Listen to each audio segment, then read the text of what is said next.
সুপ্রিয় দর্শক, আপনারা দেখছেন এমএসডি ইউটিউব চ্যানেল। চলে আসলাম এই মাত্র পাওয়া আজ 24 ঘন্টায় খুবই গুরুত্বপূর্ণ ঘূর্ণিঝড়, নিম্নচাপ, মেঘ বৃষ্টি, শিলাবৃষ্টি, কালবৈশাখী ঝড় এবং আবহাওয়ার খবর নিয়ে।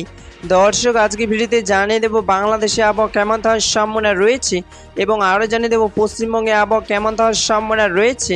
আজ 24 ঘন্টা আবহাওয়ার পূর্বাভাসে কী জানিয়েছে আবহাওয়া দপ্তর এবং আপনার জেলা ঝুঁকিতে আছে কিনা এটা জানতে হলে অবশ্যই ভিডিওটি শেষ পর্যন্ত দেখবেন।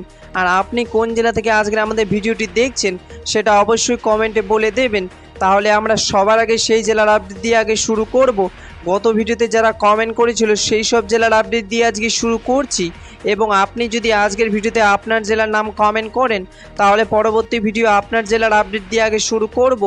দর্শক, এবার জানিয়ে দিচ্ছি এক নজরে আপাতত 24 ঘন্টা বঙ্গোপসাগরে একটি ভয়ঙ্কর ঘূর্ণিঝড় তৈরি হয়েছে। এর ফলে বেশ কিছু জায়গায় ক্ষয়ক্ষতি হতে পারে। দর্শক, এবার সরাসরি চলে আসলে মেঘ বৃষ্টির স্যাটেলাইট পূর্বচিত্রে এবং এই মুহূর্তে দেখতে পাচ্ছি আজ এবং আগামীকাল 24 ঘন্টায় বাংলাদেশে 8টি ভাগে 64 জেলা আকাশ মেঘলা থাকার সম্ভাবনা রয়েছে।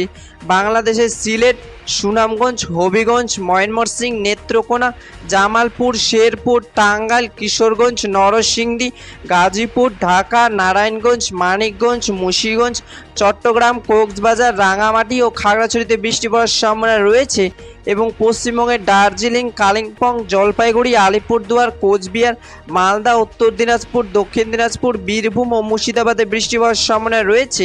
1 আগস্ট 2026 শনিবারে আবহাওয়ার খবর। দেখা হবে পরবর্তী দিনে আবহাওয়ার ভিডিওতে। ততক্ষণ পর্যন্ত সুস্থ থাকুন, ভালো থাকুন, ধন্যবাদ।